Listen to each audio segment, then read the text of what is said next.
If you've bought some upper control arms from Skunk2 with the adjustable ball joints and you can't figure out how you're supposed to get zero camber, watch this. I think we're going to make it extremely easy for you. Alright, if you watched the last video, yes, I did say we're not going to make any videos anytime soon. We got a lot of work to do. Well, I've done a crap load of work. And the other thing is, I did a quick search and I couldn't find anything quickly. So if I'm doing a quick search and I can't find what I need, that means there's other people that are doing the same. Why shouldn't we help them out? So let me show you how to get this done. I've seen like all these videos on how to install them, how to adjust coilovers, all this stuff, but there's nothing that shows you how the heck are you supposed to you know, in just a garage with hand tools and you don't have alignment racks and stuff, how are you supposed to set up these upper control arms to where you can get rid of your camber?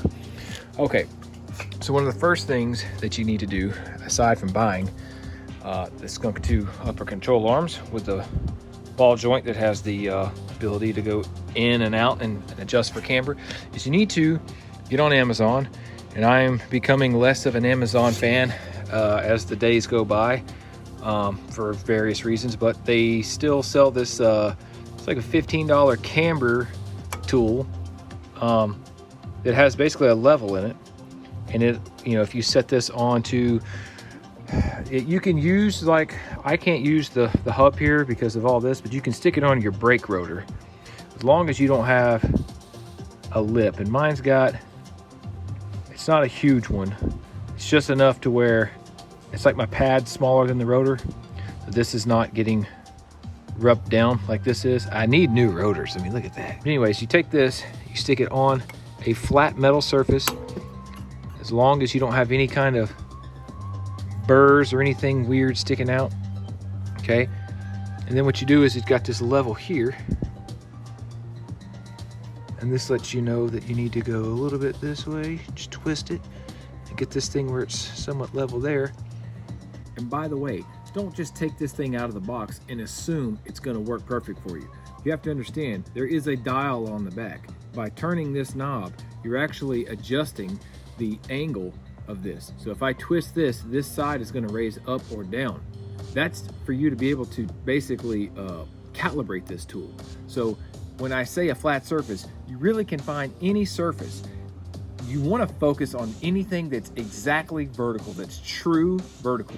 Not something that looks straight, but something that you know is going to be straight, like exactly 90 degrees.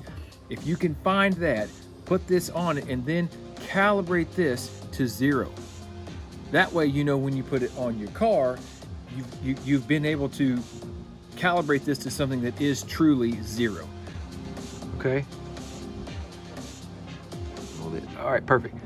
And now that I've installed these, okay, I am on jack stands, so you can't just stick this on your rotor on jack stands because you've got the weight of the suspension hanging down. So what I've done is I've actually used just a floor jack, and I've put it right on the lower control arm here, and I've jacked this up, and I've watched until right before the chassis comes off of the jack stand, and it actually did raise just a hair.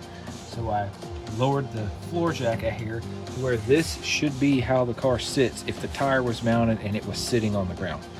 And with that being said, we have basically almost 3.75 degrees of negative camber on this side on the front.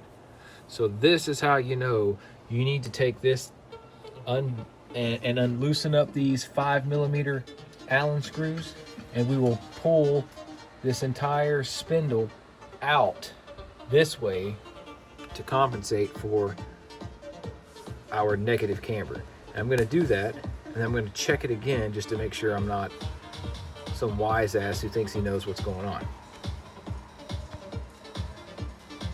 Okay, we are now at a 1/2 degree. It's actually more like 0.75-ish, but man, you just kind of got to take it. And it sort of sucks because look, I'm all the way out.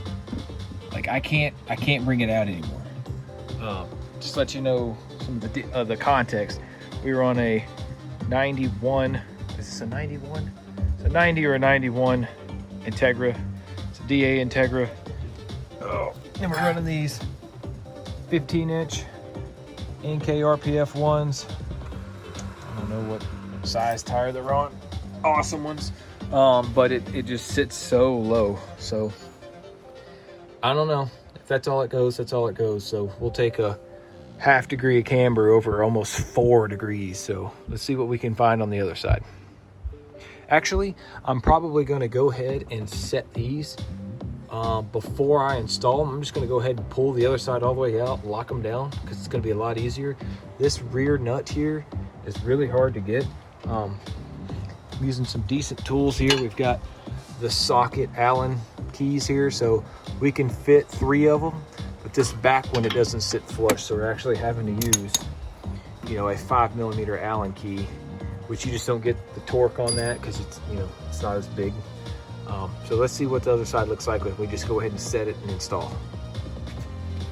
All right, for the first comparison, I can go ahead and tell you. If you look down, see if I get this light right. Looking down the side of the car, okay, and the wheel is sticking out. It's kind of hard to line my eyes up.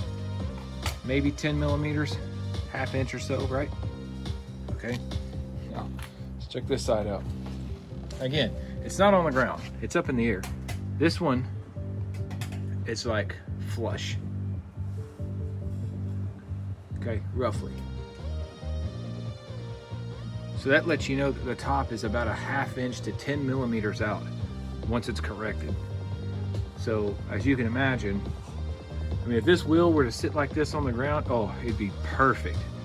But it doesn't. It's tucked hugely because of, like we just saw, almost -4 degrees camber. So we haven't even got this side done yet, and you can already see the difference. All right, the other side's completely done. And as you see, we have the same on this side, right at a ½ degree. This side actually looks a little closer, like dead on a half. The other side was getting close to 1 degree camber, but we're only off roughly 1/4 of a degree in camber from the driver's side to the passenger side. So I'm definitely willing to take that. This really should be a universal, any of these upper control arms by Skunk2 that have the adjustment nuts here, and you're basically running this setup. It should be pretty straightforward. There's going to be some variability because some of the Skunk2s actually come with these mounts here. The ones I bought are just the arms. They reused the stock, I don't even know what to call these things, but I've actually upgraded mine to the Energy suspension polyurethane inserts here. So we got that going. We've got the BC coilovers. So that's pretty much it.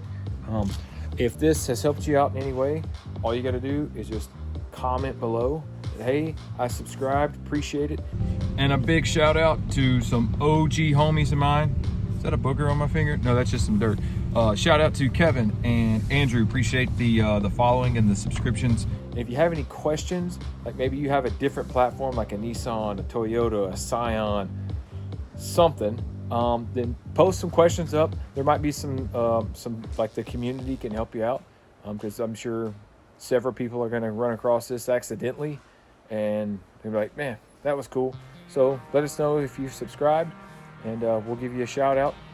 Hopefully this helps you. Peace out. Good luck.